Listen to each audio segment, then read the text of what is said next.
দেখো, লোকে ঠিকই বলে যে টাকা না থাকলে না কোনো কিচ্ছু নেই।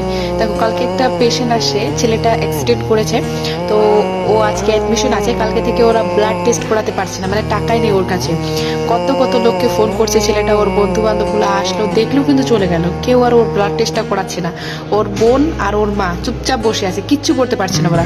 এত এত মানুষকে কল করছে, কেউ তাকে দেখতেও আসছে না, কেউ কিছু করতে আসছে না। আর ব্লাড রিপোর্ট না হলে তো ডক্টরও দেখবে না, তাই না? ডক্টর দেখলো, ডক্টর দেখে কিন্তু চলে গেল, বলছে তখন তো ব্লাড টেস্ট হবে না, তখন তো আমি কি বলবো। তো দেখো, মানে টাকা না থাকলে কোনো কিচ্ছু হবে না। ওর মা আর ওর বোন চুপচাপ করে বসে আছে, কিচ্ছু করতে পারছে না। আমি যদি আমারটা বলি, তাহলে আমার লাইফে অনেক টাকার প্রয়োজন, কিন্তু কোনো গাড়ির জন্য না, কোনো বাড়ির জন্য না, কোনো নতুন জামা কাপড়ের জন্য না।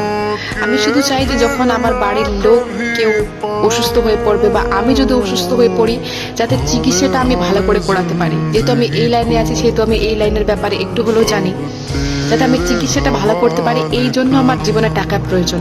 বাকি তোমাদের কি মনে হয় অবশ্যই কমেন্ট করে জানিও।